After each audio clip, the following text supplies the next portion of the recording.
fresh to death, I'm Paul Berry, not at all scary. When I open like Betty Wops and find to these circles that's going in like a carry shot. Woo! I'm going in like a Mary Pop off that Mary Crop at the top flow at the Marriott. So questioning me is like questioning you. See, we the best dressed, so come and get blessed with the crew. Not one but two, different ways to slaughter your crew. Committed tat across the chest, I guess she blessed with the truth. People want to see them checks, representation of proof. Living through my elders trying to resonate to the youth. But ain't nothing to get my flash on. Longevity is heavily embedded in my melanin. Layman terms, I last long. My ground repetitive, I'm smoother than real silk. Lyrical cash cow who can't cry over spilled milk. We in here. You're talking to the Rolex wearing, diamond ring wearing, kiss stealing, willing dealing, limo jet flying. We Rick flaring on us, flaring on us. We Rick flaring on us. You talking to the Rolex wearing, diamond ring wearing, kiss stealing, willing dealing, limo jet flying. We Rick flaring on us, flaring on us. We Rick flaring on us, flaring on us. This ain't no normal situation, this preparation with greatness. Industry full of fakeness, it's really up for the taking. See, life is what happened to you, more so how you take it. Don't get stripped of your knowledge and mentally leave you naked. I like to live otherwise. I'm sorry that I'm fresh to death. I put the polo and apologize. See, black son, we ain't nothing like them other guys. Quit to socialize, we organize, then we mobilize. Off the deep end like a scuba diver. And no confusion, just keep it pushing like Uber drivers. Woo! Business fresh just like a supervisor in a Gucci visor. Can't find a smoother rhymer.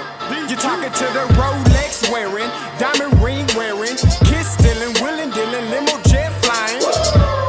We Rick flaring on us, flaring on us. We Rick flaring on us. You talking to the Rolex wearing, diamond ring wearing, kiss stealing, willing dealing, limo jet flying. We Rick flaring on us, flaring on us.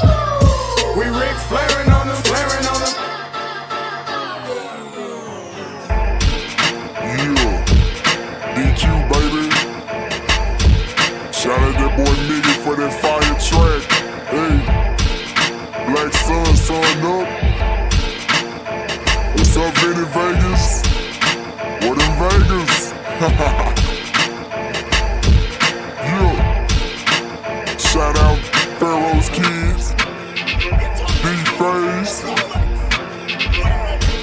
yeah, Bubba C,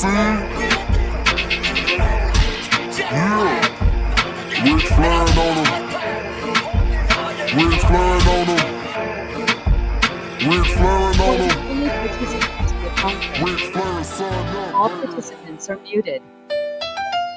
Hey, yo, Scotty, we back. Yo, Appreciate you for reaching out. I'm like, hey, it's Outspoken. A lot changed. Granted, the concept we still hosting. Giving you the fix you need when on the screen. The veteran, Captain Petty, giving you medicine. Come tap in. You know Scott gon' do what he do. Might not want to hear it, but here go the hard truth. Perry about the numbers, regret if you're not fact-based. When you run your lane, the numbers seem like a statue. Wait. Hey, Scotty, man, I'm not feeling it. I don't think the people feeling it. Let me get in my bag a little bit, just showing what this Outspoken really about to be like. Outspoken, this is more than conjecture. These days they land people are so glad that we got our own. Hunger insatiable, made for you if you say you objective. Hard truth offering, no offense, just perspective. Come get your dosage and go with me. We spit it like poetry. The pivot was pivotal. Could rhyme here, but I'd rather not. Some say Scotty, some call him Scott. The best one since Stewart. If you know, then you know. But if you don't, then you lost. Let me be frank for a minute, cause we all know that's how Perry be. Breaking down the game for what it was, no apologies. This my hypothesis, you tune in, you like watching it. It's common sense, obvious, competent, rugged, and confident. Hey, we outspoken. We outspoken. We outspoken. This is Outspoken, and we gon' put on a show, even if we hear you say I can't.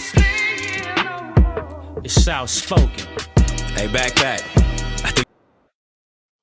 What is going on, everybody? Happy Wednesday. You already know this hump day. Listen up. You already know what it is. It's your boy Scotty back with another one. Get my partner in crime, Harry White.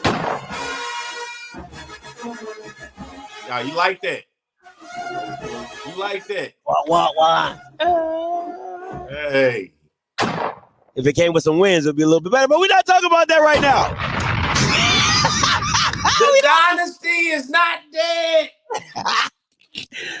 The dynasty is not dead, Scotty. Listen, man, and the funny thing is, this to me is probably going to be, I don't know how long they're going to talk about this. It's going to be on forever. Nick Saban, the GOAT, the white Jesus of football, has retired from the SEC in college football.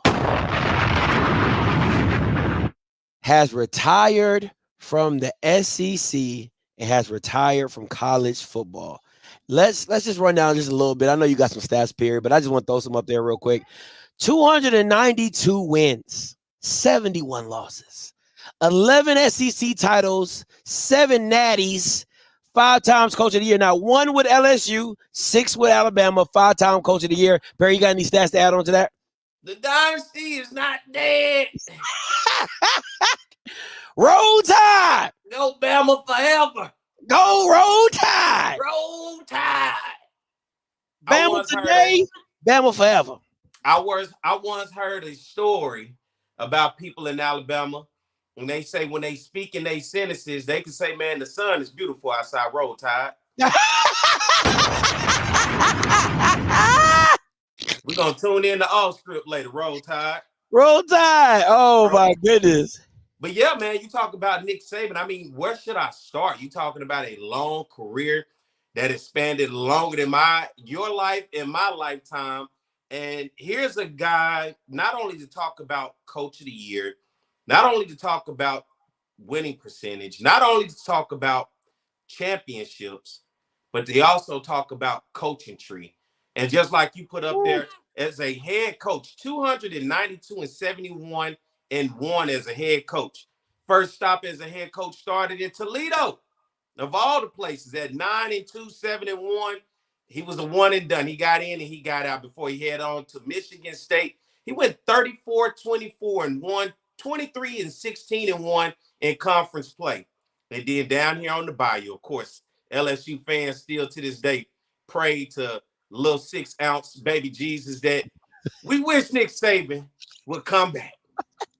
And that ship sailed. But while at LSU going 48-16, 28-12 in the SEC, gave his shot in the NFL, went to coach the Miami Dolphins in 2 years, went 15-17, and then decided to go to Alabama. Wanted to go down there to Bama, and he became the head coach at Alabama until his retirement today. His overall record, 201-29, 117-18 in conference play in the SEC. You look at his overall bowl wins, Scotty, 19-12 in bowls and 9-5 in the college football playoffs. You talked about being named coach of the year, 2-time Paul Bryant coach of the year award, 2-time Walter Kemp coach of the year, 2-time AP college football coach of the year, and 5-time SEC coach of the year. I mean, it just doesn't stop. 7 national titles. You're talking about in 03, 09, 11, 12, 15, 17, and 20.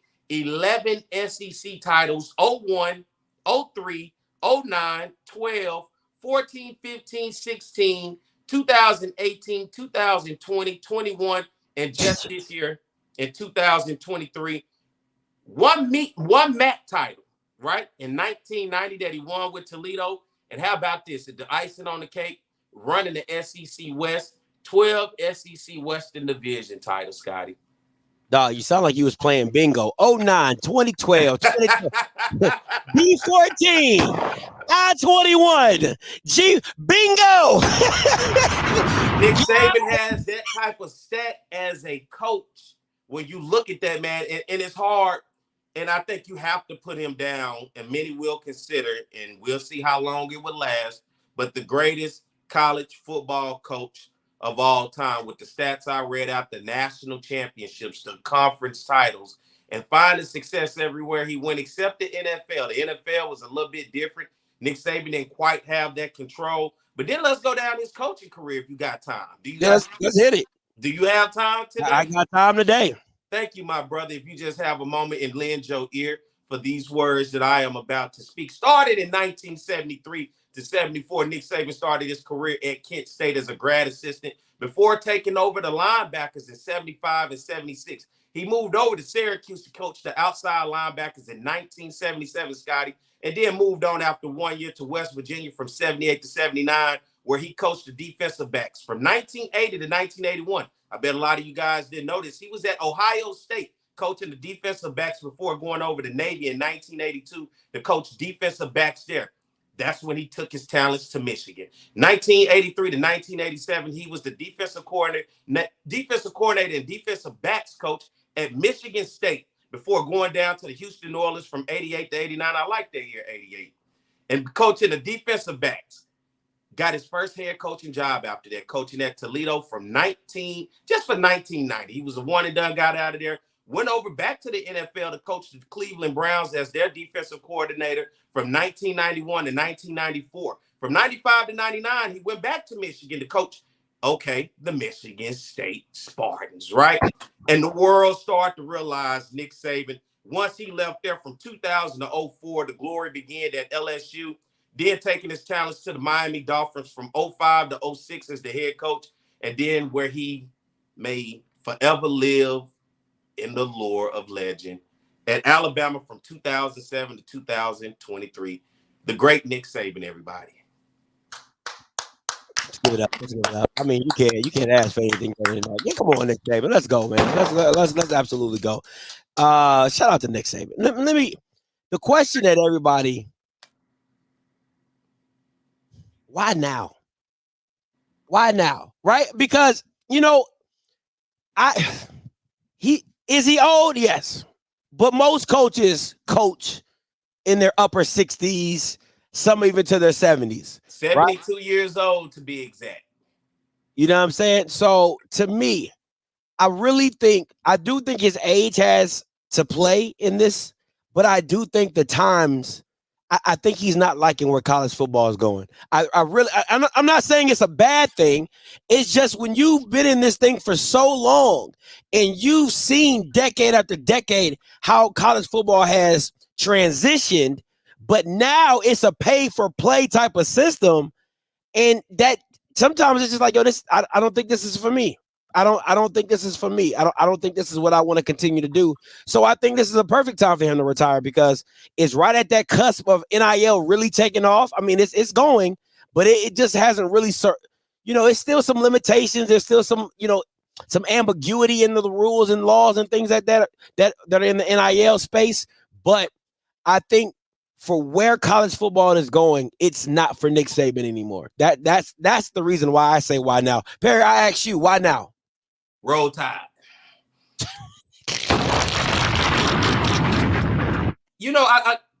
Matter of fact, I believe the NCAA today met and just passed some type of policies and guidelines about the future of structuring NIL for student athletes. I think overall, when you look at the landscape of college football, it has been changing over the past few years. And we talked about this last night. No longer is Nick Saban walking in the house with championship rings on, looking at a kid and say, you come here, we're going to win championships, and I'm going to prepare you for the NFL. Now, every kid house he walks into, the understanding that every kid is not going to make it to the NFL. Absolutely. From Alabama. You're going to have some wonderful, talented kids that a lot of people on the outside will believe should go to the NFL. But just the harsh reality of it is every kid's not going to make it to the NFL just because you say you went to Alabama. The big deal is going to be Nick Saban then now has to walk into the house with those rings and a bag in hand of money to tell these kids, not only can you win championships, but I also got a gift for you and your family. And when you look at the world of recruiting these days, Scotty, that is tough to keep up with. Yeah. And Nick Saban has talked about it over and over. He's gone viral about this situation because he believed himself that this was going to kill college football. He believed himself that this was not going to be good for the overall game. I would say personally, I am glad that these college athletes are now being able to find ways to monetize themselves from their name image and likeness because people like Nick Saban and many other coaches have gotten rich off the back of many student athletes before they had the opportunity to even make money. Absolutely. You just think about all the student athletes that came in and played for Jimbo Fisher, and if they did not, and if they weren't able to get NIL deals, the fact that Jimbo Fisher would have been not successful and got fired and walked away with all this money off the backs of these students. But the overall landscape of recruiting is changing, Scotty. And Nick Saban understands that to keep up, you're going to have to break the rules a little bit. Absolutely. And if you're going to have to break the rules a little bit, is it even worth the game these days? And hey, it's not those days where you used to get that envelope probably in that old science book slid to you, or, you know, they give you this luxury or high-end apartment, or they got you signed up saying you're working at a dealership, but you know, you just showing up to pick up the check and get the keys to the car as whatever that's. Those days of being able to do that is over. And they said it best. Nebraska head coach said it best. If you're looking for a quarterback of status today that you believe can get you to the college football playoffs, in which now with the 12-team playoffs starting next year, it's going to cost you $1 to $2 million. Just let that sink in. That's just the quarterback. And we've seen guys get lured from colleges. Colleges are now flirting with student athletes. Hey, you come over here, I'll pay you more. You no longer are getting that program guy that I think the essence of college football, in which, and nobody said Nick Saban did it pretty, right? I'm not sitting here glorifying, say it was all pretty, but you no longer are getting that 3 to 4 year system guy. You're getting guys coming in and out, and you have to plug and play, ready to go these days. And to be able to build a program, I think for Nick Saban, he's looking for those system guys. And even though his team made it to the college football playoff this year and lost to ultimately the national champion and Jim Harbaugh and Michigan, Alabama just did not seem to have that overall talent pool of just name after name after name of guys that we've known from in the past, correct? Yeah, no, I agree. I absolutely agree. I think, and a lot of people saying in the chat as well, you know, you don't see that stockpile Nick Saban team, right? To where they're so loaded, the backups slide in, and then they have another championship running them. And then the backups for them backups slide in, and then they got another championship running them. You're seeing that transfer portal say, hey, I'm good enough. I don't need to sit on the bench at Alabama anymore when kids are out here getting paid. And the thing for me with the NIL is coaches are getting millions of dollars to recruit these kids that are talented. Why aren't the kids getting paid? You know, like, I mean, that just makes sense to me. Like, imagine Reggie Bush with NIL. If you just stop it at Reggie Bush is a millionaire coming out of college. He is a multi-millionaire coming out of college doing those errors. So you have to think about that. All the kids that were eating peanut butter and jelly while your coach is over here $10, $15 million contract, they live in a high life off your talent, off what you're capable to do, but that's neither here nor there. Hey, and let's look at the same thing. He's retiring with the landscape changing. Didn't Coach K at Duke get out of there while he could because that one and done. Yeah, that one and done stuff was killing. It was killing Coach K. That one and done stuff was killing Coach K. You know what I'm saying? So, you know, at the end of the day, I think it's, you know, the question is why now, but I think it's why not right now for Coach Saban. I mean, it's not like you had to me, he had a Mike Tomlin type of year, right? People were doubting Alabama early because of the losses, because of the loss, the one loss, and how it looked at the quarterback position. And it just didn't look like a traditional Nick Saban team. It looked out of whack. It looked out of sorts. But every week, they just kept winning. And with the transfer portal, what happens is these microcosms of big programs, now that talent gets divvied out across the landscape. So instead of Nick Saban having five five-star DBs in his back, now you only got 2 because the other 3 said, I'm too good to sit in the bench. I want to go to Michigan. I want to go to Ohio State. I want to go to Georgia. So that's where you're at in this landscape now. Is to re-recruit your team and convincing guys to stick with the program and matriculate through it. And kids don't need it. Kids just don't really need it. It doesn't serve them any purpose. Let's take some calls early. 9894 coming to you.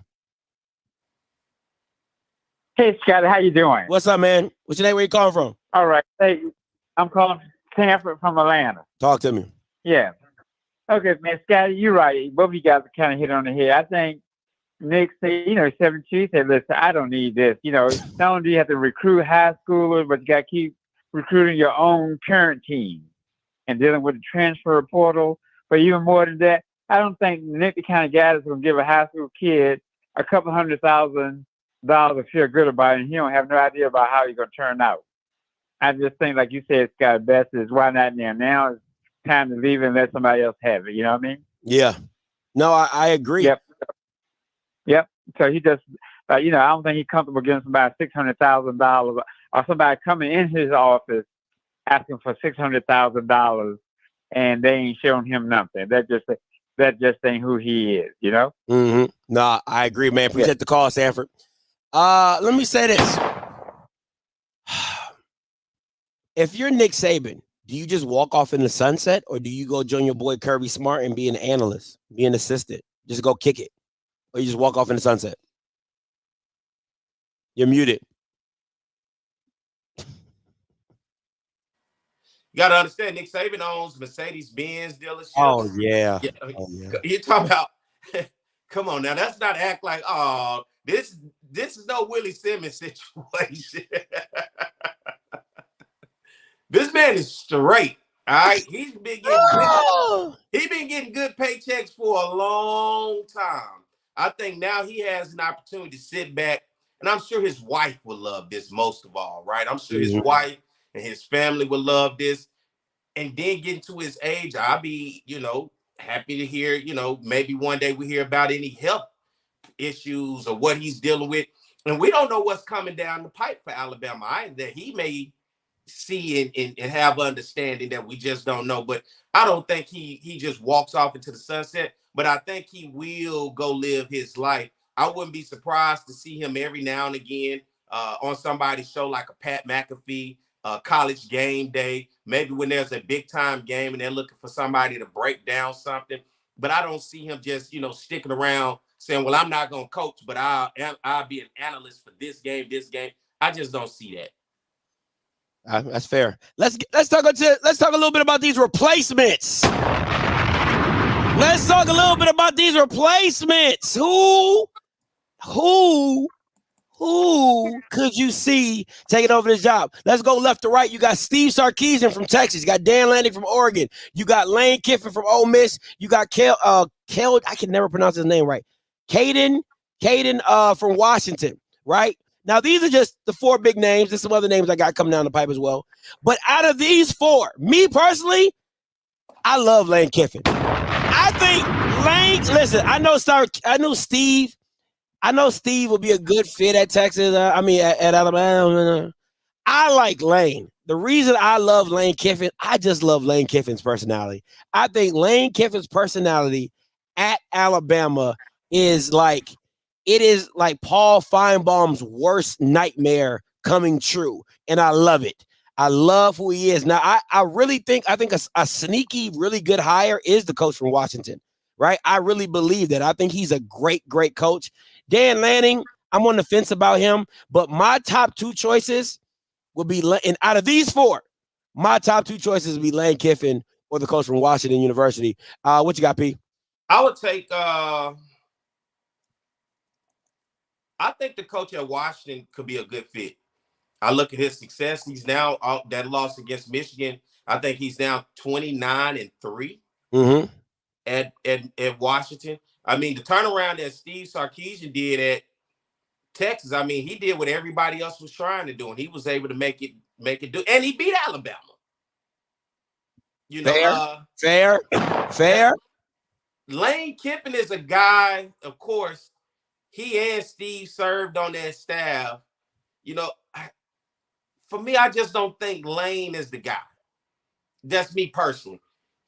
He has not done for Ole Miss what Washington and Texas has done. But nonetheless, people love his recruiting. People love his youthfulness. And that's the thing about him. he connects a lot, especially when you talk about black players and what the new age black players want to look. Because Lane will get on the phone and FaceTime Lil Wayne for you right quick. You know, and I think the two outside guys between Texas and Washington, for me, looking at the success that they've had, the way that they can recruit, and just the fact that Steve Sarkisian beat Alabama and almost cost them a trip to the college football playoff this year. You have to put his name there, and the fact that he was there under Nick Saban. He's been a part of Alabama. He understands that culture there. Yeah. But can I throw a name that's out there that maybe when this day would come, that a lot of people maybe in the past would have quickly thrown his name into this loop? What's up? Clemson, Dabo Swinney. I don't like him. I know you don't, but the idea that name, when a couple years ago, the idea with the success that he had and going back and forth with Alabama, the idea was, and he being an Alabama alum, a former player, the idea was that maybe he could be the successor of Nick Saban at Alabama. Played there, understands the culture. He's beaten Alabama for a national championship, and maybe it's time for him to get out. How long ago was that? How long? That was, what is that? 2017, 2016? Sometime. It's been, and he hasn't even been successful at Clemson like he's been. Clemson is suffering from what a lot of teams are being able to just stay afloat. They're suffering from the lack of the NIL and being able to get those same players and stockpile like we talked about before.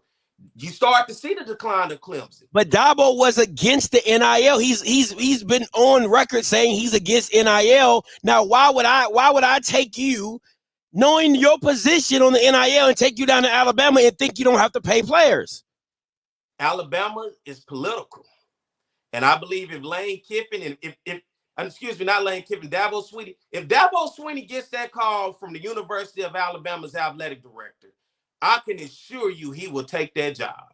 Now, will it be pretty for us? A lot of people may not like that because you have not seen the success recently at Clemson that you saw up into those national championship runs. But I think you're going to have some people that are going to throw his name in the mix. And this conversation was one that was hot just a couple years ago of having this, saying that if there was going to be a successor, Dabo could be that guy. Because Dabo has done something the rest of those guys have not done.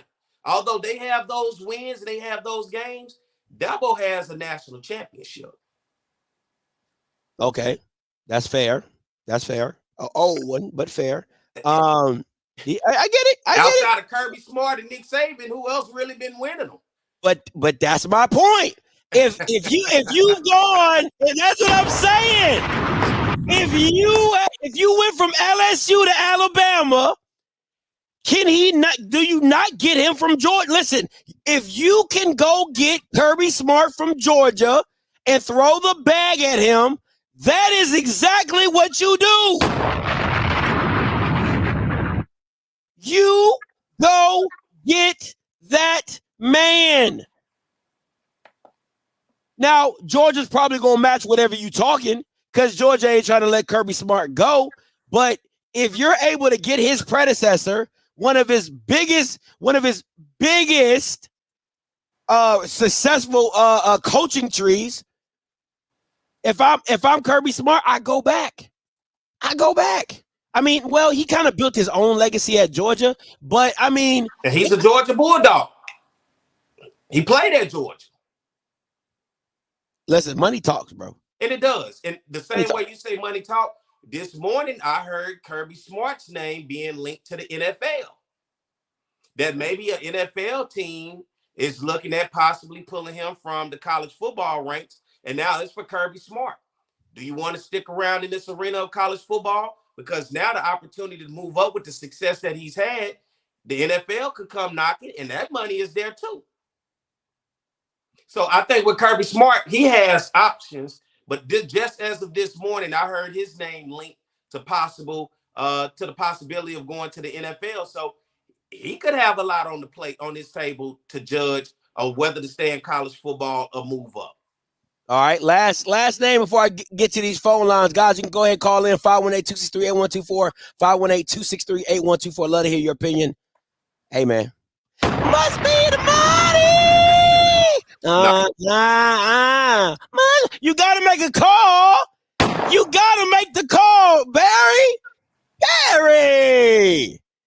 If you're not doing your due diligence of making the call to Coach Prime, what are we doing? Coach Prime, in terms of the stability and the I'll put it like this. Coach Prime will give you the limelight. But I don't think Alabama has an issue with the limelight. They get all the limelight they want. That's not going to be the issue. Listen, you start losing, you ain't got no limelight. Because before Nick Saban was there, nobody was talking about Alabama. Nobody may not have been talking about Alabama, but I don't think they need the prime effect at Alabama. That's beautiful for a place like Colorado. Hell, it'd be beautiful going to the University of Arkansas for Coach Prime. They need the prime effect. Hey, listen, Jerry Jones would open the bank for Deion if he went to Arkansas. Do you hear me? I hope they're listening, okay? I hope they listen. I thought Arkansas this year was going to move forward and dismiss, but they did not. They kept and brought in Bobby Petrino, former offensive head coach. Former head coach. Now he's coming in as the offensive coordinator. So it seems like they're going to stick around and watch what that's going to look like for a couple more years. But I just don't think Coach Prime in Alabama is this. I just don't think. Prime would be great for like a USC.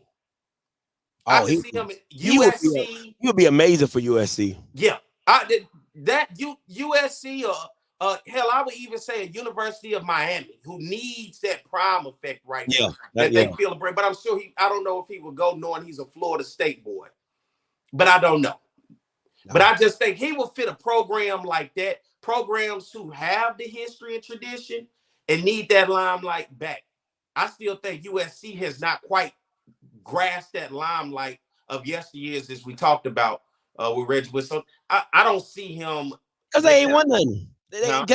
When they had them Reggie Bush years, because they was winning at such a high level, it just seemed like it was unfair. It just seemed like they were like the Monstars until they ran against that bad boy Vince Young and another championship hook 'em horns. Okay, and imagine Vince Young with an NIL deal. Oh my God, he would have owned the state of Texas. He would have had property all up and through Houston. He wouldn't even need to go to the Titans. He would have been looking at Jeff Fisher like, yeah, ninja please, boy. How about here, man? Kill it, boy. If Vince Young had an NIL deal, Jesus. Rocky, coming to you. What's up, my brothers? What's going Hope y'all on? having a wonderful day, man. But I can honestly say, as a college football fan or whatever, I'm glad to see Nick ass gone. I'm just gonna go and say that, man. Don't let the door hit him where the good Lord split it, man. Because I get, he has been a menace to us Texas schools, with Alabama winning, man. Because there's no way the state of Alabama should be better than us in anything. Anything. And so with that being the situation, he's held, Alabama, he's held them down for a long time. But I'm glad to see him go. But I think, you guys were talking about Prime. I don't think Prime is a good culture fit. You know what I mean? I just don't think it's a good culture fit. Who I do think is a good culture fit is that guy from out in Oregon. I think that guy at Oregon would be a great culture fit for Alabama. If they can't get Kirby Smart or Dabo Swinney, because I think ultimately, as much as we want to say it, as much as they need somebody who can embrace the culture of Alabama, more so than anything else. Because they've had some good coaches that they really, ran out of town. Because Alabama's one of those places, if you don't win the championship, they're going to get rid of your ass. And well, Like to you me, have to win the championship. well, to me, I look at it like this. You gotta think about. That's why I think the dude from Washington is the best culture fit, because when Dan Lanning took over Oregon, it's not like Oregon was bad. Washington was bad. Like Washington was ass when he took that program over and turned them into national. I mean, it took them to the national championship game. So to me, if you're able to do that in Washington, if I drop you in the middle of Alabama in the SEC, not to say that you can't be, not to say you're gonna come out and win, every time, because it is the SEC. But I think I would get with him because he's a program builder. And know what I'm saying? This in mind, guys. Texas and Oklahoma coming to the SEC next year. Yeah. Steve is already at Texas, so in Texas, listen, they don't have no problem dropping shelling out money. They ain't got no problem dropping the bag. They don't have no problem with shelling out money. So I think Steve might be okay where he is. He's already has Texas in a position to roll. You coming into the SEC, and doesn't it sound so much better coming into the SEC with Nick Saban out the way? That sound real good. Real good. Now you just hoping Kirby Smart take a job in the NFL. You like, thank you, Jesus. You know what I'm saying? But I think Kirby's going to be at Georgia for the long haul. And then let's talk about this. What about SEC?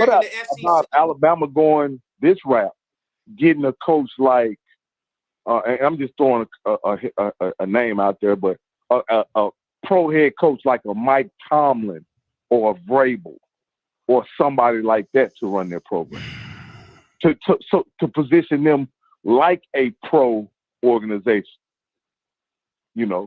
Mike Tomlin, I think, has already made it. That's what Alabama is. Nah, they are a pro football team. You're not gonna get a. Mike Tomlin has made it known he's not going to the college level. Yeah, I wouldn't say no to Mike Vrabel, but that's a learning curve, right? Like just like it's a learning curve to go up, it's a learning curve to go down.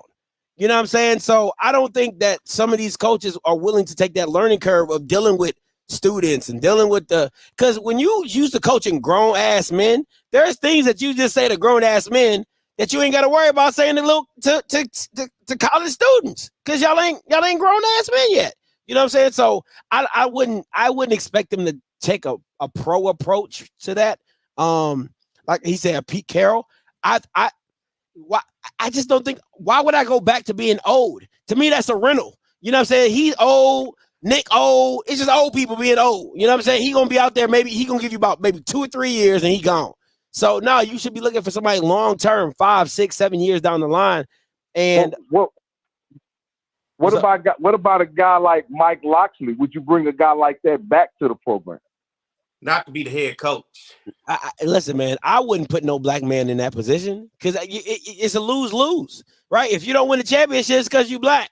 If you win the championship, it's because it was Nick Saban's team, right? Like it's a lose-lose. What about a Alabama guy, a D'Amico Ryan? Why would D'Amico come back? Bye, Rocky. Bye, Rocky. I'm not about to do. I'm not about to. Like I said before, if you go to Alabama guy, you might as well go Dabo Swinney, who has a national championship. Yeah, I'm not about that. D'Amico, Alabama just made the playoffs with the Houston Texans. I'm gonna go to Alabama. I'm not about to.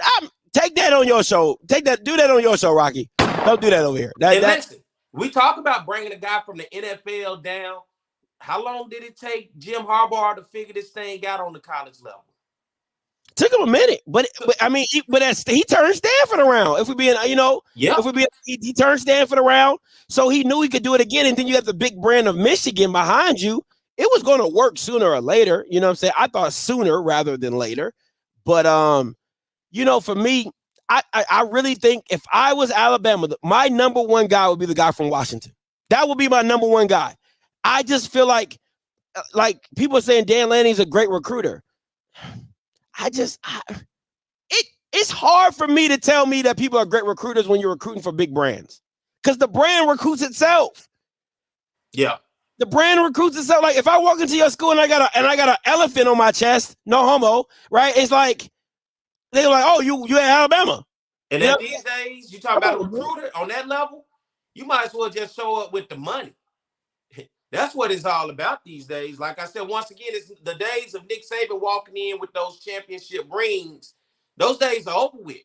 Yeah. It's what check can you write me now? And Nick Saban realized that them championship rings don't hold that same weight to bring that young talent into the school these days. When he talking about winning championships, and I got Texas A&M over here talking about giving me $2-3 million in NIL and everything else. Man, listen. If Urban Meyer touched, nobody said Urban Meyer.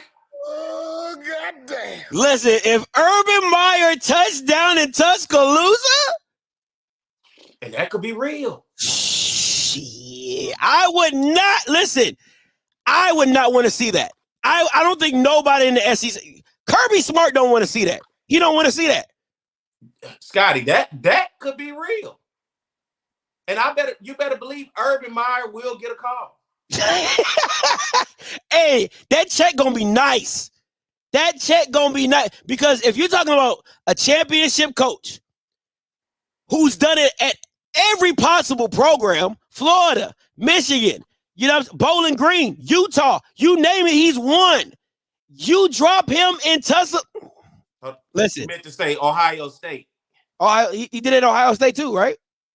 I said Michigan State. My bad. Ohio State, Utah, Florida. He's done it everywhere. Done it absolutely everywhere. I would call him and say, "Hey, Herb, what you up to these days? You keeping yourself busy? You staying out of trouble? Hey, how your people's doing?" That changed the entire game of any of those names we talk. If I was Alabama, that would be the first person I called. Yeah, flat out. Yeah. Urban Meyer will be the first person that I will call to that program, and that's the first phone call I make. Then I work my way out. Yeah, Urban Meyer definitely. That's fair. I think that would be my first call. Urban Meyer would be my first call, and he got to tell me no. I mean, he got to he be like, hey, no. Like it can't be like, I'll think about it. You take your time, Urban. Think about it. I'll send you a letter, an email. You'll just randomly get stuff at your door. Like I will try to approach you in every way that may not necessarily be in person or by voice. You will just feel my presence in your everyday life by me asking you, please, would you consider coming to Alabama? It says, how is Urban Meyer going to deal with the players with power now? That's how he used to. They say that's how he used to manipulate a lot of players. Is just holding scholarships, holding things like that, and with that NIL deal, with that money transfer portal. I think Urban Meyer can evolve in any game. It's just a matter if he would want to. But I think Urban Meyer can evolve, and I think he could survive in today's game. I mean, considering that Ohio State and he left and gave it to Ryan Day, Ohio State was still in a position to roll on like they said. Nothing changed. Yeah. What Urban can do is maintain a program and give Bama a few more years of the glory to where that post Nick Saban don't feel so bad. And I feel sorry for anybody with the expectations to have. Can you imagine those Alabama booster meetings when Nick Saban normally sits up there with his demeanor and they're looking at him like God, and now the next guy's going to have to come in there and they're not going to see God anymore. They're just going to see an average dude that's going to have to do everything in their power to win these people over. I think if you're Alabama administration, you got to replace a football guy with another football guy. I mean, I think that's the only way you make this transition even smooth. That there's no hiccups, there's no bumps, there's no bruises, right? Because if you go with a Caden or Kalen, however you pronounce his name, that's a black name, by the way. I want to be very clear. Is it Kadar or Kaden? Because that's pretty black for a white man. So you bring him in, all they're going to do is say, well, Nick did it like Nick did it. Nick did it. Nick, you're going to hear a lot of that. Nick did it like this. If you slide Urban Meyer in, it's like, hey, Urban, how you going to do it? The respect is different. The respect is so much different. So I would, man, listen. Let me do this for you, Scotty. Let's go down the Nick Saban coaching tree just to name a few coaches. Can we do that? Let's get it. How about one that we know in the HBCU realm, LC Cole? Oh, wow. Tennessee State, Bama State, and Stillman. Coached with Nick Saban. Mark D'Antonio, Michigan State and Cincinnati. Josh McDaniels, the Broncos, and now the Raiders. Well, was right. Mike Haywood, another name we know in the HBCU realm, coached at Texas Southern and as well was at the Miami of Ohio. You got Jimbo Fisher, who came from this coaching tree, coached at Florida State, Texas A&M. How about Jason Garrett? former head coach of the Dallas Cowboys. You got Will Muschamp coming out of this coaching tree that was at Florida and South Carolina. Dan Quinn of the Falcons, Kirby Smart of Georgia, Major Applewhite, of course, former Texas quarterback. He was there with Nick Saban, coached at Houston. Mario Cristobal at Oregon and Miami. Lane Kiffin at Florida Atlantic, and now at Ole Miss. Jeremy Pruitt, who was at Tennessee. Billy Napier coached with him. At UL, now at Florida, with both those places where he's been. You talk about Mike that's over there in Maryland. He was definitely there with him. Loxley. Butch Jones, who's at Arkansas State. Of course, you remember him being at Tennessee. And as well as Steve Sarkisian. Those are just some names. That's just a few names that I just named off from his coaching tree of guys that are out there from the NFL to around the college football world that we know today and of the past. Let's take some of these callers. Dion from the SIP, coming to you. What's going on, Scotty? What's going on, Perry? What's goody? What's up, man? Man, y'all stole my thunder. I was like, please don't say Urban Meyer. Please don't say Urban Meyer. You joker stole my thunder. But, yeah, I would definitely, man, give him a call, man. I really do believe he should come in and just, keep that, as King George said, keep that train rolling, man. But I got one more thing to say, man. My brother-in-law played at Bama, and I talked to him today, man, and he said that when they went back, they always go back for the reunion or whatever. When they went back, man, he said Saban was talking like, if I get this championship this year, I think I'm going to ride out into the sunset. And then I think with everything that's going on with the transfer portal, the NIL deal, I really think that, really helped make his decision a little lighter, you know what I'm saying, man? And then to top it off, man, he got grandkids now too. So he like, man, I got a Mercedes dealership. I ain't got to worry about no money. He ain't, I guarantee you, he ain't spent a Bama check in 5 years, you know what I'm saying? So you got to think about that. But a little funny for you. I heard this damn U-Hauls and Mayflower trucks all up in Colorado. So be careful. Hey, man, appreciate the call, bro. Yeah, man. Oh, yeah, man. What's up? We've seen the money Texas A&M has shelled out, and we've seen how crazy college football, we've seen the money that LSU has shelled out for Brian Kelly. We're talking hundreds of millions of dollars. In your opinion, what does it look like to offer this money on the table for somebody to come to Alabama? And do you give a coach that much money before he's proven himself to take over behind the college football god, or does he have to work as well? Or do you throw it out there in order to just anybody just sniff to come to get the best candidate? Okay, so I'm gonna put my competitive hat on first, and the competitor in me would say, I'll take the challenge of going behind Nick Saban. The ninja in me is like, you got to pay me for that struggle. Like you got to make it worth my while to follow Nick Saban. Now, I'm not asking for Nick Saban money, but I need to be getting a substantial amount to come coach at Alabama. I'm not following any old guy. I'm following the GOAT. Okay, so to me, I'll take my 4 years, 30 million, you know what I'm saying? 4 years, 50 mil, 60, something. I need good pay. I need some good pay, because if I get you're muted. Put Nick Saban's credentials back up there. I got you. How much money is that worth? If he was going to another job, I would say, considering the job that he's at, and this is the guy that is leaving, what is the value of what I've created and what the world know me as Alabama, to see that look crooked A?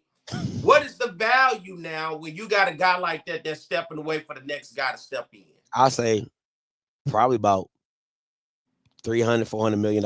That's what he's that's the value of him. Like that's the value of that football program, the brand that he's built over it got to be over $300-400 million easy. And I'm probably undervaluing his, because I was gonna say $500 million. That's how I really feel about the value that Nick Saban is to Alabama and the brand. Because you got to understand, for a long time he was the SEC. He wasn't, because LSU would come up and go down. Florida would come up and go down. You know what I'm saying? Georgia would have its run with Matthew Stafford, and South Carolina would have their little run, and everybody would have their ups and ebbs and flows. But Nick Saban just was like this. This is what I do. And think about this, Scotty. If you ever heard the people from Alabama speak in terms on the education side, what Nick Saban did for admission, he made everybody want to just not just talk about football. We're talking about just say, I want to go to school at Alabama. Yeah, I want to be a part of that. I just want to be a part of that. What the value was to them, not just athletics, but then to the school, that just that hope that I get that glimpse of Nick Saban somewhere on campus one day.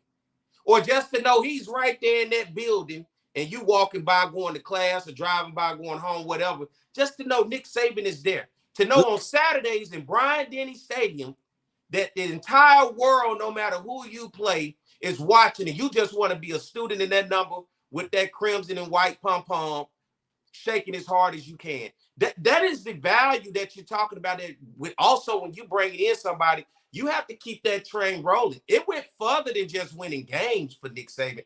It was the overall staple of what he was as a legend, just being on that campus and getting applications to go through the roof for the University of Alabama. I don't think people understand, and I think we got to take it both ways, P. I think about the value if you lose. Think about what you've devalued if you have to, if you end up, you know, putting the program behind the 8 ball and you're not what you were, and you're not in contention for the college football playoff every year, and you're not winning the SEC West. Like, now you're devaluing the brand and you're making it harder and harder to be resurrected, right? Like you said with Ohio State and Urban Meyer and Ryan Day, that was a smooth transition. Couldn't get no smoother. Still winning at a high level, still competing at a high level, you know, just doing what you're supposed to do. If you get the wrong hire into Alabama and it sets you back 4 years with the NIL and the transfer portal, because people's attention spans are super short. So you go 4 years of losing at Alabama, 3 to 4 years of not being what you were, people will forget about, they won't forget about Nick Saban, but they'll forget about the impact that Nick Saban was at Alabama, because you're just not what you used to be. Unfortunately, Alabama has to deal with this twice in their football history. Imagine how they felt when they lost Paul Bear Bryant, who at that time was considered the greatest coach in college football. And what that transition was like on who's going to follow. And the no man's land that they went into for years until they finally found the next one in Nick Saban. Yeah. And that's the harsh reality of when you live in college football today, because instant gratification, microwave society, I'm not giving you no time to build. And Michigan showed you a glimpse of that when we talked about it last. Jim Harbaugh was 0-6 at one time against Ohio State. Couldn't quite get over that hump. Do that at Alabama. Go 0-6 against Auburn. Shit. No, go 0-6 against LSU and watch what happens. Dog.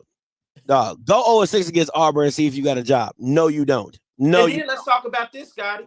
The SEC changing next year. It's not going to be the East and West division. Oh, yes, pods. It's pods. It's straight up, you know, and it's just going to be who the 2 best teams. Yeah. It's a lot of factors of whoever's coming in. Then you're dealing with Oklahoma and Texas coming into the league. Whoever takes this job, it's more than just Alabama. Alabama, of course, is everything. But you got so much more in the SEC that you're going to have to worry about than just worrying about your Alabama fan. It is a whole conference out there. Brian Kelly's going to improve. You best to believe. Steve Sarkisian with Texas, you know, is going to improve. Oklahoma wasn't too shabby. But you can only imagine that things are going to improve, because now they're going to sell the idea, come to Oklahoma. We're in the SEC. This is the whole point of these teams moving to the SEC, to expand their brand and to then bring in that type of talent. Absolutely. Talent that Alabama going to have to fight for now to go against. I want to go back to this, because I think this makes the point. He said, hello, Florida hadn't been the same, hasn't been relevant since Urban Meyer left. You have to stay ahead of the 8 ball. And I think you don't want to be that. That's what you don't want. You don't want to be that Florida saying, man, I remember the days when Urban Meyer had this Jake jumping. We was out here winning like nobody's business. You don't want to be the Alabama and like, man, for the last 20 years, we have been dominant. Nobody wanted to see us for the last, especially them early 2000s, them early 2010s. You didn't want to see Alabama. You did not want to see them. So I will tell you this, those Nick Saban teams, the trend I saw with Nick Saban was people weren't afraid of them. People started being afraid of Georgia. Like Georgia put fear in people more than Alabama teams did. And that's when I saw the tide changing for Alabama. The tide. You get what you did there? But I want to go back. I really think, and people they're not gonna like this name, but once again, I have to go back. I think Dabo Swinney, you're gonna start. I know you're gonna start to hear Dabo's name. I promise you're gonna start to hear Dabo's name as being an Alabama guy. You're gonna hear his name surrounding with this job. I can assure you, Dabo Swinney name is gonna come around with this job. And I can look at the rate that he's probably ready to get from Clemson anyway. Yeah, I agree, but I don't think he makes Alabama better. I don't think he even. Let me tell you this: Alabama hires. I'm about to say Perry White. Lord have mercy. Give me that money. Cut the check, baby. Roll Tide all day, boy. I'll make you sick of me. Dabo gets that job. He's not better than Kirby Smart. He's not better than Steve Sarkisian. I'm taking Brian over him. So you're the fourth best coach. You're like the fourth best coach in the SEC. Well, Steve has the money behind him at Texas. You know, if Dabo could get to Alabama, could Dabo get the money behind him at Alabama? Because Clemson just can't keep up with what's going on out there. Clemson just cannot keep up with what's going on. And Dabo getting that money behind him, and he's an Alabama boy. He's one of the good old boys. He played for the Crimson Tide. He has a national championship, and we cannot, no matter how long ago or when it was, there are few coaches in the Nick Saban era that can say that I won a national championship, and especially outside of the SEC. Wasn't it different to see, not see an SEC team in a national championship? It was. It definitely was. And I enjoyed it very much so. I enjoyed it. Hey, Drake, coming to you then, JB. What's up, man? What's up? I think you got to bring in somebody who has an ego, a good enough ego where they can handle the Alabama brand. Because when you're dealing with Alabama with deep pockets, they're going to want to do things their way. And you need to be able to deal with, hey, you got to be strong in your conviction. You can't be a weak, that's, to me, that's my concern with the guy from Washington. He's in Washington.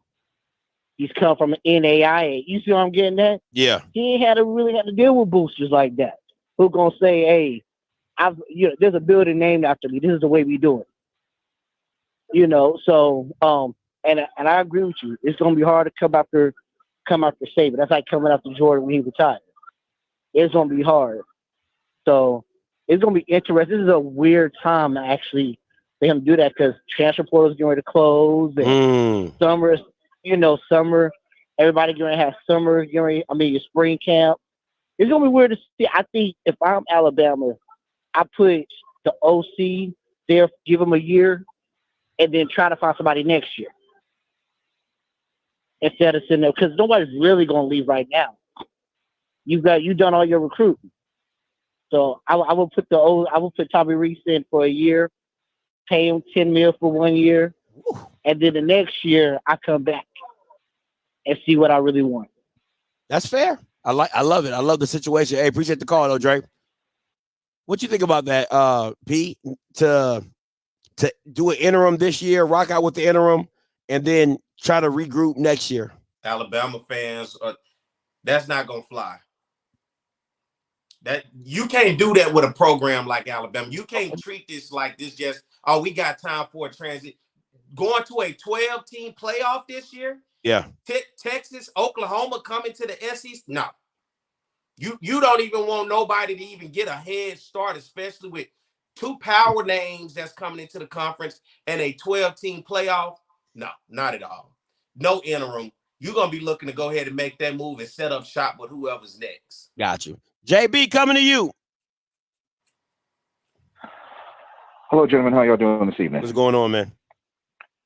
Man, look, when this news first broke, I'm thinking to myself, okay, Scotty's going to do a show on this. But let me say this, and I'm going to agree with Perry 1,000% on this. I never thought I'd do that. I think Dabo makes the most sense only because I think he is the only one arrogant enough to take this job. If you're going to come after Nick Saban, a man with multiple NCAA champions, you're going to need someone who basically thinks the world revolves around them. And I think besides Dabo, I think Urban Meyer is probably in terms of like coaches who have that kind of mentality. Dan Lanning, I don't see it because Oregon's getting ready to go to the Big Ten, and they're getting a different kind of money coming in. Sarkisian leaving UT to go to Bama, not likely based on the fact, because I was talking to some Bama boosters a few weeks ago. They're saying that the way that their athletics department is set up, they even give the money. That's all I'm phrase. They give University of Texas money from time to time because they have so much more cheese than what UT does.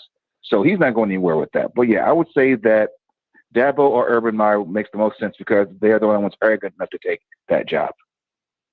Man, appreciate the call, JB. Why you say he never thought he'd sit today? He agree with me, man. What's his beef with me, man? I don't know. JB, call back and tell me what your beef is. Man, I told you I'm trying to do 2024 a little bit better. So, and we have some discrepancies, maybe some different points of views, man. Let's talk about it. I don't know why I don't know why Dabo is in consideration for this job. I really don't. Like, I get that you gotta have a pedigree to come to this job, and all of those names that we named don't have national championships. They got great records. Let's not take nothing from them. You got great records, right? But Dabo, once again, and he beat the man, and he played at Alabama. Once again, he understands. He can go there, and they'll accept him before they will any outsiders. They'll give Dabo grace, I believe, before they get, because he's one of them. And I think they'll feel more comfortable at the fact that you are one of us. We hate to see that we had to go against you, and you beat us for a national title, and you have 2 titles. How many other coaches aside from Kirby Smart and Nick Saban are in the coaching football realm right now that's coaching with 2 national titles to their name?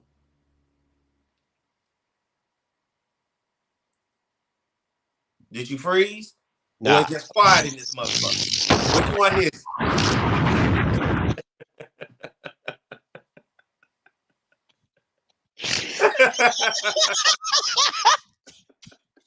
Oh man, it's quiet in this motherfucker, eh? That's all I'm saying. So you have to be able to put that pedigree, and that's a pedigree. There are a lot of guys who had great records, but you know why they never won a national title? Nick Saban. Nick Saban. Nick Saban kept a lot of great teams from winning national titles. He's the Michael Jordan of this era. You know how Michael Jordan he's just the last guy. There are coaches out there with phenomenal records. And, of course, like we talked about, Washington, Texas, phenomenal records, but you don't come in with a national title.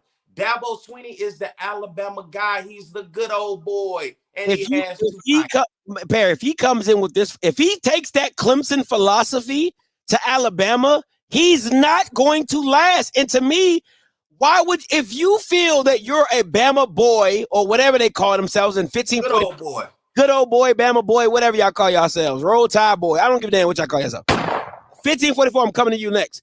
My thing is this. If he's taking that philosophy from Clemson to Alabama, when there's an upgrade in talent, I don't understand how that's supposed to work. I don't think he's going to take that mentality. I think he's going to understand you're coming to the SEC, and he's had success against the SEC. So I just think Perry. Since hold on, P. Since the transfer portal has started, Dabo Swinney has been irrelevant in college football. And once again, Clemson does not have that backing like the powerhouses of college football. He can do it when he can walk in that room and say, "Hey, I got 2 of these. You want one?" That was he can go in there and say, I beat Nick Saban. That was the easy days of recruiting. These days, you got to be at a school with a bag. And quite frankly, I think Clemson fans are ready to move on anyway from Dabo Swinney. I think this will be the perfect time. If he's going to jump ship, this would be the perfect time. It looked like that marriage, when I say a coach can have success, but he can run his course. Yeah. I think Dabo may have run his course. The ACC looked like it may not be as stable moving forward. You got teams ready saying, hey, I may jump. This just seemed like if there's going to be a time more than ever for Dabo to go and for a job to pull him away from Clemson, that this one could be it. I think he'll adjust with it. And I think the people, go ahead. I don't, B. Listen, because to me, you couldn't win in the ACC. And it's the ACC. This ain't the basketball ACC. This the football ACC, which is ass. Absolutely ass. And you couldn't even win in that. I don't understand how you expect somebody who couldn't keep up with the portal you're one of the premier programs in the ACC, and you couldn't even keep up over there with the transfer portal. Now you're supposed to come to Alabama and all of a sudden get it right in the transfer. You're supposed to like recalibrate yourself and say, hey, I got to get it right now. I think the money was the difference maker for him at Clemson. It's the money. Okay. The money is the difference maker. I think he fits the mold, and I think once again, who outside of Kirby Smart and Nick Saban, currently head coaches in the college football world, besides having great records, has 2 national championships. Think about Brian Kelly and his tremendous. Brian Kelly, I think, outside of Nick Saban, is the winning. He probably right now is the winningest coach in college football. That's a current head coach. I think Kirby Smart. Oh no, he doesn't have as many years as I get what you're saying. And the reason to me, the reason you got to respect Brian Kelly is how well he recruited at Notre Dame with all the restrictions that come with Notre Dame. Because they ain't dropping their standards for nobody. Okay, and they still want to win. And how many national championships Brian Kelly has as a head coach? He doesn't have the national championship. Did Nick Saban beat him? He doesn't have the national championship, but he got there with Notre Dame. I get that. Clemson, who the hell was Clemson before Dabo Swinney got there? That's fair. But you see him before the era of transfer portal, and you see him after the era of transfer portal. You get what I'm saying? It's like when you have the era before the 3-point line, and now you got the era with the 3-point line. It's different. It's different. I just think that I think when you mention that transfer portal, also mention the money. I just don't think Clemson can keep up. They just can't keep up with being able to shell out the NIL, keeping up with the Texas and everybody else. And I think Alabama will be able to keep up. Nick Saban just didn't want to play that game moving forward because he old school. It's like trying to get an old school person to use that air fryer, right? They still want to put that grease in that pot. That's how I know how to do it. I fry it my way. You started saying, no, if you just use the air fryer, I promise you, listen, just use the air fryer one time. And they like, no, where my grease at? Put that grease in there. That's good. That's a good one. Nick Saban still want to fry his fish the old way. No, Dabo trying to fry fish the old way. 1544 coming to you. Joe, you next. What up, Scotty, man? What's up? What's your name? Where you calling from? Joe Jackson, calling from Alabama, man. Straight out of it. Roll Tide. Listen, man, we sick as a dog down here. You hear me? Man, listen, first of all, I'm in a group chat with a lot of Alabama fans. Man, they put Dabo Swinney in there. I don't know where that joker went, but they got him up out that group chat. They said, Dabo. Oh, we don't want no Dabo Swinney. Thank you. Man, it's still Roll Tide, though, but no to Dabo. Hey, I appreciate the take, Perry, but no, you can keep Dabo. Thank you. I know I'm not crazy. That Bama ain't done nothing in the last 6 years. Oh. Man. Yes, got it. Who do you want? We don't want Dabo, I know you're a Bama fan. You know who are you guys like? Hey, Scotty, man, if we can get these couple guys in, I'll be pretty cool. I'll be all right with it. Well, three names did come up that everybody. Urban Myers definitely came up. So when y'all said that, everybody was like, for sure. Lane Kiffin came up. And Steve Sarkisian. Those are the three that that the people I'm in the chat with, and it's about 600-700 of us. So those are the 3 names that keep coming up. You need to be dropping the link. You need to be dropping this link in the group chat. That's what you need to be doing. Say less. I'm finna put it on there right now. Hey, appreciate you, bro. Appreciate the call. All right. Here we go. N.O. Joe, coming to you. What's up, N.O. Joe? Quick question for y'all. Talk to me. How many scandals Urban Meyer been tied? That's not the point. It's not what you see. See why you? No. That's not the point. I'm just trying to make a point. That's not the point. I'm just asking. How many? No, listen. I'm trying to just tell you the difference between FBS and HBCU choosing coach. How many scandals Urban Meyer? When y'all said that name, y'all didn't think about none of the scandals. Not a lick. I thought about it, but I knew money talk. But when it comes to HBCU coaches, if you call out a coach that's been winning, the first thing they're going to talk about is what he did. That's the difference between HBCUs, and Power 5 schools. That's all. I just wanted to bring that point up. That's it. Oh, okay. Appreciate it, N.O. Joe. Because as we talking millions of dollars to hundreds of thousands of dollars. Millions of dollars can shut some folks up and control the media. Hundreds of thousands of dollars just have us right here on Offscript arguing about why that coach should be going to Duke. There's a difference. Nobody cares about the coach that's making hundreds of thousands of dollars except us. The world cares about the coach that's making millions of dollars. And if the money is right, they'll shut up and won't say nothing. Because remember, these media right deals is out there too, right? Yeah. Can't tarnish the brand that's ultimately supposed to make you billions of dollars anyway, right? You can't. But so I get what he was saying, but hey, you can't compare those two, brother. You in the smallest fraction you can. What he's saying is at the core of it, big programs care more about winning than your scandals. Y'all brought Bobby Petrino back. How about Hugh Freeze? Hey, you get what I'm saying? So it ain't about it ain't about the what he did, what girl he didn't slept with. They like, hey, can he win football games? And when it comes, listen, Urban Meyer's gonna leave your program bombed, depleted, and destroyed, but you'll have 2 national championships. So it's what you want to do with it. What you want to do with it? You take these 2 national championships and all the unscrupulary events, or you want Dabo Sweeney where everybody doing Bible studies and ain't winning nothing. How about which one you want? Which one you want? Alabama is in the Bible Belt. And they won championships, okay? Because they're gonna bring Urban Meyer in. They're gonna rebuke him, repent of his sins, and they're gonna go win some championships.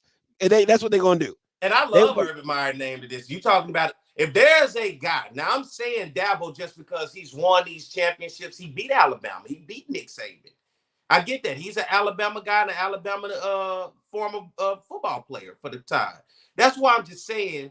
If there's a guy out there with Alabama history, lineage, knows the tradition, the people, there's a coach out there with 2 national championships by the name of Dabo Sweeney. On the other end, when I look at a guy like Urban Meyer, Urban has just shown you every program he's touched in college football. Let's not talk about the Jacksonville Jaguars, but every program he's touched in college football has turned into gold. Winner. Simple. I'm 9315. I'm gonna come to you right after this question. What about Chip Kelly? Hell no. Let me ask you this. Mike Norvell at Florida State. He finally put Florida State where they wanted to be. Many came after Jimbo and couldn't do it. He finally got him there. He got snubbed at Florida State. Could Mike Norvell possibly get that call? He was at Memphis before he got there. He had Memphis playing in a New Year's Day bowl. I'm not a fan. I can't. Okay. I think he's on the list, but he's at the bottom of the list. He's like, you got to go through some guys to get to that guy. You know what I'm saying? You got to go to that guy to get to the guys, but Chip Kelly, no, because I don't think his style fits in the SEC. They brought him smooth out of Alabama. I don't think his style fits. Too arrogant for them. All right, let me. I know we got some people who just joining in. We got some replacement names up here. We got Steve Sarkisian, Dan Lanning, Lane Kiffin. I cannot pronounce that Bama's name from Washington. Is it Caden? Kadar? What is it? The best you got it. Caden. I'm gonna just call him Caden. His mama call him Caden. I'm gonna call him Caden. All right. I know a lot of you saying a Dion. Listen, I already said, did you make the call to Coach Prom? Perry White did not. He said no. I denounced that. He said you do not make the call to Coach Prom. He said he is not a fit. No black man wants that job. Not even Dion, with all of his glory that comes with him. No black man wants that Alabama job. Trust me. Charlie Strong, what they gave him just a couple years at Texas, you thought it was bad for him at Texas. What Willie Taggart at Florida State, you thought it was bad for him. Bring a black man and put him at Alabama and watch what happens. Kalen. Thank you. Thank you, DW. Thank you, Zach. Kalen. Thank you, Blue. Appreciate you. All right, 9315 coming to you. Got it. What's up, man? It's Black. What's up, Black? Talk to me. Man, look, Dion is an absolute hell no for Alabama, man. But anyway, how soon, Scotty, do you think Alabama need to make a hire with National Signing Day being in February? You got to the end of January. I would say 2 weeks, but I'm gonna give you to the end of January. But me preferably 2 weeks, because this job is too good. Listen, I feel like you already know the names. You already got your top 3 names, right? Urban Meyer's number 1, right? Number 2 is probably Lane Kiffin. Number 3 is maybe somebody on staff you might feel comfortable with or whatever, right? I still think you got to talk to Kirby Smart just to see if he's interested in coming back, right? And of course, Dabo Sweeney, you know what I'm saying? So you already got like you already got a short list of what you really want, of who you really want. And if Urban Meyer gives you the A-OK, you pull that trigger quick, fast, and in a hurry.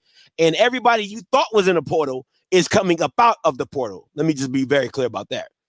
I feel like I got to agree with you. I feel like Urban would be the best fit for the job, the perfect fit for the job, because everywhere he's been to, he's had to turn the program around. Bowling Green, Utah, Facts. Florida, Facts. And then he had to bring Ohio State back. Facts. I think with him walking into Alabama, it's like cherry on a damn cake.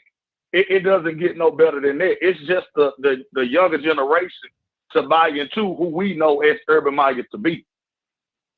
I think Urban Meyer, the great thing about Urban Meyer is his name alone is going to bring recruits. His name alone. See, that's the thing with the Alabama brand, right? The Alabama brand with Nick Saban is what brings it all together. Alabama and Urban Meyer is like peanut butter and jelly, just like Alabama and Nick Saban was peanut butter and grape jelly, right? It all works together.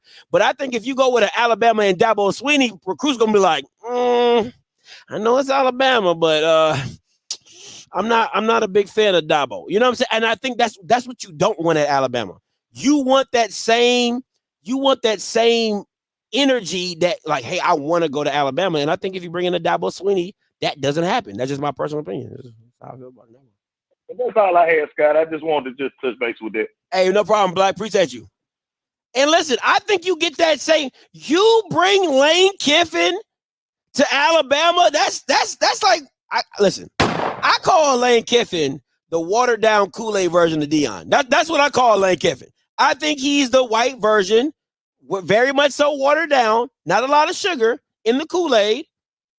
Dion. That's what I think he is. He's Les Miles. Hell no. He's very he got the swag and stuff like that. Little Lane Kiffin.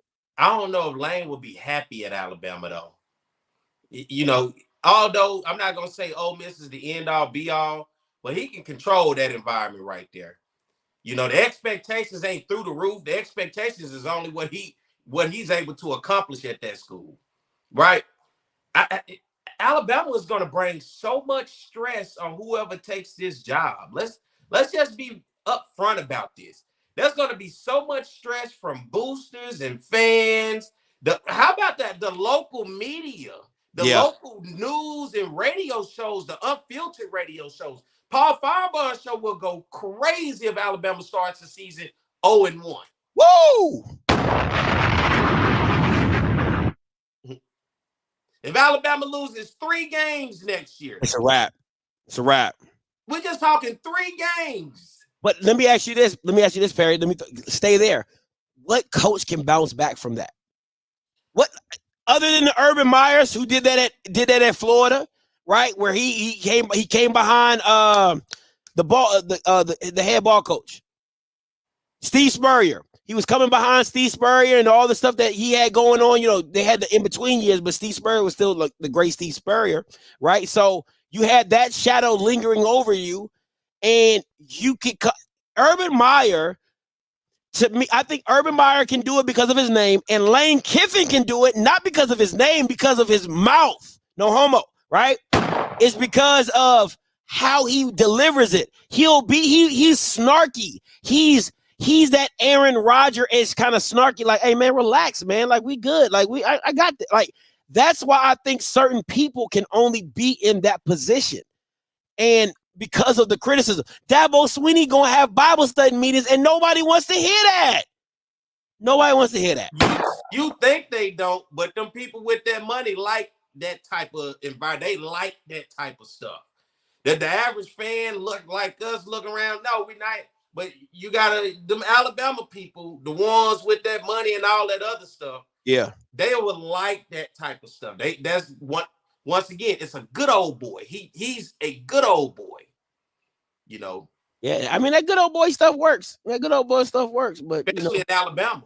Yeah, I mean, especially if you are a Bama boy, as they say, roll tide. But I like Lane Kiffin. What you was talking, I can see Lane Kiffin with his demeanor and the way he carried himself. He could come. It's just stressful, Scotty. Somebody gonna have high blood pressure. And their hair gonna turn gray quick, man. They're not gonna be able to sleep. You're gonna see it all in the bags and their eyes. Whoever take this job, you're gonna see them age very, very quickly. Yeah, if I'm Jim Harbaugh, I'm not taking this job. I don't need the stress. I've already won a national championship at Michigan. I'm chilling. Why? Big chilling. Why? There's nothing. You saw how long it took him to get Michigan rolling and going? Yeah, I'm not doing that. I'm not doing that. 60-23 coming to you. Hey, calling you live. What's good, Scotty? What's good, guys? This Chris, man. Oh, Miss Long, Grove Collective member, and we could just start with number 2 right now. The Lane Kiffin ain't going nowhere. He gonna stay with them Rails, and I'm gonna tell you why. Okay, we have the number 1 transfer portal class this year. You do. All right. We just had Oklahoma State's leading passer sit on the bench. You know what I'm saying? Now, he not even play. Like, got $1 million to sit on the bench. That's another thing. Plus, man, we got all chips on deck for 2024, man. We trying to compete in that playoff. We want to host a playoff game on the Grove this year, and we also want to compete for that netting, man, for sure. So that we got all our chips on the table for 2024. So I just really see it. It's really gonna be hard for Lane Kiffin to go anywhere. Okay, Mr. Grove. Let Alabama offer a bag and see if he gonna be on that Grove this year. Hey, I also want to say one thing, man. Lane Kiffin burnt a lot of bridges, man, when he took that FAU job and didn't coach in that natty. Oh, you know what I mean? So, okay. So I mean, like it's really the Bama boosters I heard don't really rock with Kiffin like that. So I mean, we'll see, man. We got a couple days. We're gonna see what it's gonna be. But all right, appreciate the call, Chris. As always. Hey, if it don't go your way, you better be your boy, because you know we gonna do a show about who get the job. I'm gonna cry. All I'm gonna right. let you know I'm gonna cry tears. I'm telling you. For sure. All right, bro. Appreciate the call, man. Here we go. Let's talk about this. This is your the list. It says current odds to be the next Alabama head coach. Dan Lanning plus 425. Listen, I'm putting my money on Urban Meyer. If Urban Meyer on this, I'm putting all my money on Urban Meyer. Glenn Schumann, Dabo, your boy Mike Novell, Bill O'Brien, Mario Cristobal. You bet not hire Mario Cristobal. That Bama's not good. Kalen DeBoer, and Bill Belichick. I'm definitely not doing that one. And let me clarify this. Dabo is not my boy. But I just know Alabama being Alabama. I mean, this conversation, Scotty, and I'm going to leave it alone. This was a legit conversation just a couple years ago, literally saying that Dabo, with what he's done at Clemson, knowing Dabo is an Alabama guy, that if the day ever was to come, don't be surprised if you hear his name. In the same way, like I'm talking about Mike Norvell. I mean, let's not act like Mike Norvell has not found success and gotten Florida State. Florida State got snubbed. And of course, you saw all the players say pretty much, forget that game against Georgia. I hated for him. I hated to see 63-3 on the scoreboard and on the ticker at the bottom on ESPN. But nonetheless, the guy has shown he can put together a program, and he did it at Memphis. He had Memphis playing in the Cotton Bowl on New Year's Day. Memphis. So Glenn Schumann is a defensive coordinator at Georgia currently. Do you go with I want to call him an unknown, but he is technically. I don't think this is the type of position that you give to a Glenn Schumann, right? Like I don't, because Alabama is not. You're not coming off of. It'll be different if Nick Saban went 7-4, right? You know, you're like kind of in a rebuild, got to get back right. Nick Saban fell off. No, you're one play away from going. Like you're a couple plays away. You stop Michigan from driving down to take it into overtime, and you're in the national championship game. So, and what's crazy about this? Nick Saban announced his retirement. I don't think he just woke up this morning, hey, I'm retiring, surprise. This had to be something I think probably talked about over a period of time. Nick Saban is watching college football. He's seeing where it's going. He's probably giving this energy off at some point to where I'm sure his boss, the athletic director, has been able to ask and sit down like, Nick, what you got? You can't tell me then, especially after the loss to Michigan, you had to have known that at some point, if you were in that circle in athletics at Alabama, that a conversation was had and saying, hey, man, I really like you probably need to go ahead and get some thoughts together. And I wouldn't be surprised if Nick Saban was even a part of that to say who's going to take over. Because they're going to ask him. You cannot have a hiring committee or board without not have Nick Saban on there to who you think, Nick, is the next guy. Absolutely. The Glenn Schumann, people are talking about he's not unknown. The thing about Glenn Schumann is this. How much do you really think he has control over that defense? Like those are the see, like the way I've been told how Nick and Kirby kind of run their thing is that they bring in a guy for what they don't know, right? So like that's why you bring in the Steve Sarkisian for offense, the Lane Kiffins for offense. You bring in those type of guys because they're offensive specialty, and I'm a defensive guy, so I'm gonna do my thing defensively, right?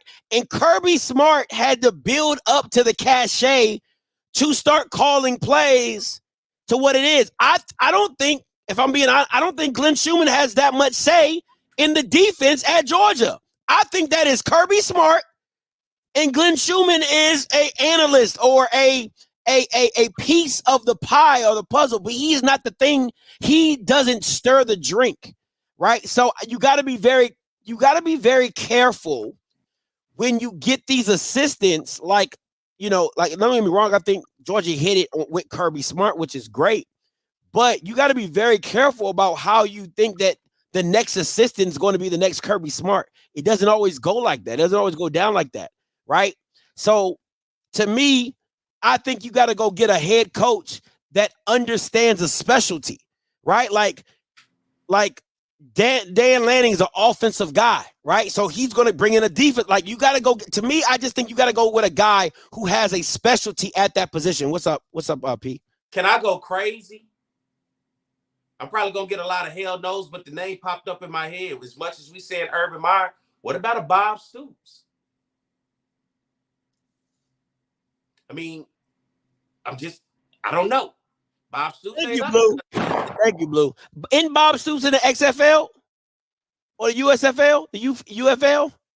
Is he coaching a team in the UFL? I believe he is. I think he's coaching the Dallas Renegades, if I'm not mistaken. I know the damn Renegades can't pay no Alabama Crimson Tide money.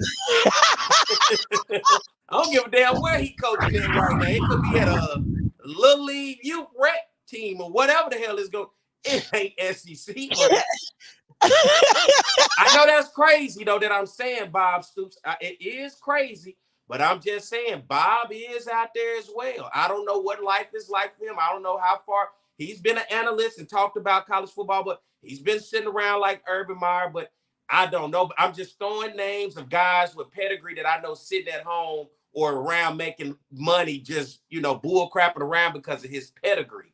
And if you're gonna mention Urban Meyer, who is very successful, Bob Stoops is out there very successful as well. And I don't know what could take to lure him to say, you like to come to Alabama? Bob Stoops, but on the way out, Bob Stoops was getting kicked out the door because he couldn't win the big games. That's why Bob Stoops was getting kicked out. He was like, bro, you cannot win he was known for not winning the big game. I'm just throwing his name out there. You're talking about football gods. That's fair. That's fair. You say you got to replace a god with a god. Bob Stoops, no matter what nobody says, is a football god. He's still walking. If you worship football, college football deities, Bob Stoops is definitely one, along with Urban Meyer. So I just thought I don't know if people. I get with you. I rock with it. My thing, I want to listen. For me, I think Mike Norvell is not a bad pick, but I really like Kalen. I would really go get Kalen from Washington. I know that's like I've seen in the comments. I know that's some big shoes to fill. Very, very, very, very big shoes to fill. Right. But I think Kalen, I just like what he did. Like, that's not easy to do what you did at Washington.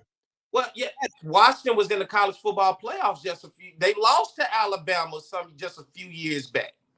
So it ain't like they just popped up this year all of a sudden. They actually were in the college football playoff. When was this? What year to Alabama? You got it right there. Alabama beat them in the college football playoff. I think Washington got in as the 4th seed. Bama was the 1 seed that year. And Alabama beat Washington in a college football playoff. It ain't like Washington just popped up on the scene. They've had a program. It's just Oregon has been better than Washington. And from what? Hold on, I'm going to their schedule right now. So let me see. All you got to simply do is type in Washington college football playoff record. No, I want to see the records before Kalen got there. That's what I want to see. All right, so he's been there for 2 years. So let me start back at 2020 or 2019. Let me see here. Come on, man. They're doing too much. All right. 2021, 4-8. Mm-hmm. All right. Oh, what is taking so long with this? Here we go. All right. 2019. I'll skip over the COVID year. 2019, 8-5. Yo, my phone is acting way up right now. Let me see. Washington football Huskies. 2018.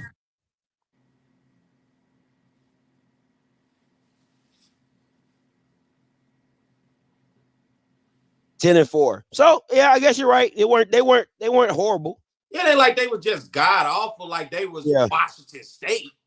Yeah. Washington was a formidable opponent.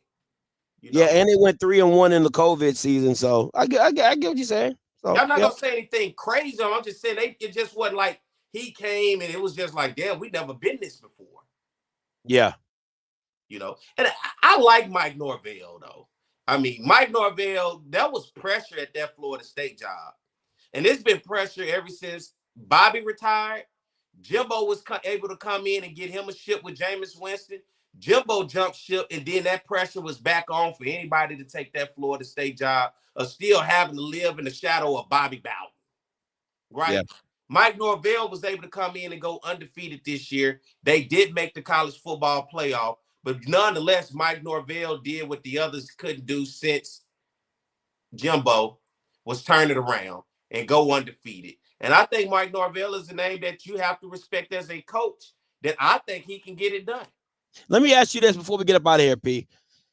Is the Alabama job as appealing as people want it to be, as people are making it to be? Is it, I get it, it's a blue blood program. I get it that it's a staple, but is the job, And the way college, because the reason I say that is because the transfer portal has made a lot of teams that you didn't think that could be good that are good, right? So you can start building your own thing in your own places. But is the Alabama job still the job to go get if that's what you want to do? Hell yeah, because you got a room right there when you bring those recruits in after you give them that bag and say, or come here with that bag that's full of trophies. You got a room, you're talking about Heisman trophies. Let's not talk about individual awards of just everybody get blinded by the Heisman. Just think about all the individual awards that Alabama players have won over the years that Nick Saban has been there. Let's not talk about the national championships. Let's not talk about the SEC championship. Let's just talk about individual awards when you walking through there of names of guys. Let's just talk about the names of guys in the NFL that's still associated with that program in the Nick Saban era. Yes, it has to be that job because that building, that facility that he has created, when you walk in, you can't help but feel it. When former players come back, you can't help but feel it. And that's the thing. I just hope, and I hate to put him on this level because Nick Saban's dynasty was way greater than theirs. But if the case that Bama falls into a state of what happened to the University of Miami. Miami had that rolling. Their former players, fans, and everybody else still wishing 20-something years later that if they could just remotely get a taste of that back. Yeah. In Alabama, you would hate to see them fall into that where we talk 20 years from now what it used to be and they still can't get it back. Everybody has tried to come in. Everybody has tried to recreate it, but you can't do it. And that's the thing about Alabama, man. It could go that way. It could because the SEC ain't getting any easier. No, definitely not. And I think that's why this hire to me is so important because as quickly as you're at the top, I think as quickly as you could be at the bottom of the SEC with the new influx of teams and a new influx of talent, transfer portal, NIL, and you add in Texas and Oklahoma, Texas preferably, and you got Texas A&M, they can always have a bounce back year. You just never know where that thing could go with the money that's getting tossed around by Texas, Oklahoma, Texas A&M, and things like that. That's just a different level of money. And that's why I don't see Steve leaving. I mean, hell, look at the millions of dollars that Arch Manning as the backup is making in Texas. Facts. I mean, they got enough money, and then whatever Alabama put out there, Texas can match and some. I mean, it's nothing Alabama got in their treasure chest that can outdo Texas. It's not at all. Period. Point blank. Texas, that treasure chest is deep. You gotta get to the bottom before you realize you can touch it. All right, it goes real deep. So if Steve is in a position, why would you leave? And you got everything. It's finally worked out for you. Yeah, it's rolling. It's starting to roll for you. It's starting to get rolling for you. Why give that up and that unlimited treasure chest to go follow up behind Nick Saban? You ain't following what? Ain't nobody talking about Matt Brown no more at Texas. Nobody talking about that was a long time ago with Matt Brown. It was some good years. Oh, there was some good years with Matt Brown. Don't get me reminiscing. We talking about almost 20 years now. Don't get me reminiscing. What, that was 06? His last year, yeah, 06, 07 was when they won the championship, but or 05, 06. And I think his last time coaching there was like 2010. Talking about a national championship at Texas was 05. I think it was 06, 07, or yeah, I think it was 06, 07 or 05, 06. One of those two seasons, but I can't remember. That's almost 20 years ago, and Texas was in that same situation, trying to find somebody to follow behind Matt Brown. Yeah. And look how long it's taken. They did go back with Colt McCoy in 09. We just lost it. We lost it. And lost it to who? Alabama and Nick Saban. They cheated us, though. They did cheat us, though. They cheated us. No, Colt McCoy set out that game after he said he hurt his arm, but we knew what it was. It's what all these guys are doing today. I'm going to save myself to get my money. That's what Colt McCoy did in that ball game. It's accepted now. It just wasn't accepted then. But today's hey, Jake, you don't want to play in a bowl game? Cool, fine. All right, dude. Okay, whatever. Florida State, you got your guys. They don't want to play, and that's fine. Colt McCoy did that then and just took that opportunity to realize what the finances is going to look like in the future. Because, hell, he wasn't getting it at Texas. They wasn't paying nobody. Well, I'm not gonna lie to you. They was giving them checking that old science book. He was showing up somewhere probably paper bag money. Hey man, just open that book up to page 36, and I think you'll find everything.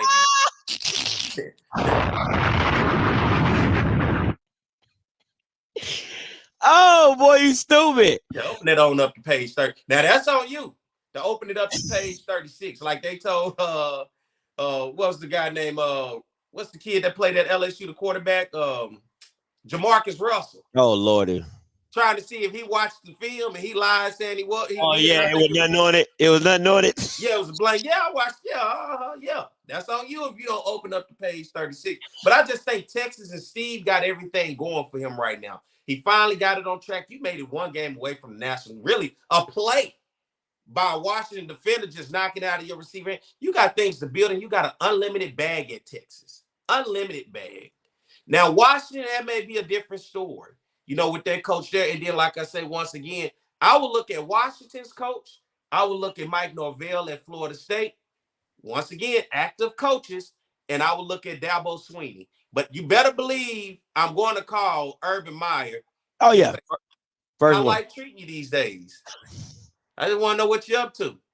Fox doing you well? Fox treating you well? Okay. Yeah. All right. That's what's up. All right, P. Let's get up out of here, man. Hey, where can people catch you at, P? Man, you catch me at On the Yard Sports, man. Y'all go follow on all social network, as well as YouTube. Go hit that subscribe button on the Yard Sports. You can also catch me. I do a show with my man Roger Kadar, college baseball Hall of Famers, legendary swag coach. He and I do a live show every Monday called Chopping It Up with Coach Roger Kadar and Perry White. You can find that on YouTube. And then on Saturday mornings, of course, I cover Southern University. This Jaguar Journal. You can go follow them on Facebook as well as follow the Jaguar Journal on YouTube. So you can find me also on Monday nights. Outspoken. Well, we're Tuesday now. We're Tuesday, excuse me. Monday during the fall, we Tuesday in the spring. Because, swag basketball Monday night. So we got to have everything, all our ducks in a row, in order to get you guys all the information you need on Tuesday night. So you got me On the Yard Sports, chopping it up with Coach Roger Kadar and Perry White, and the Jaguar Journal, man. I'm rocking and rolling. I'm all over social media and YouTube. Absolutely. Hey, listen, at the end of the day, Alabama, if you don't got nobody else to talk to, you can always call your boy Prime. Call up Coach Prime. Ain't nothing wrong with a little conversation. Little talky talk, little jokey joke. Ain't nothing wrong. I wonder if Nick's still gonna do those commercials with him. That's right. Yeah, that's. I want. Hey, take your time. Do you have a parade for Nick Saban? Like, what next? What now? What you talking about? For Nick Saban retiring, like, if you Tuscaloosa, do you have a parade? Like, do you? It's like Nick Saban Day.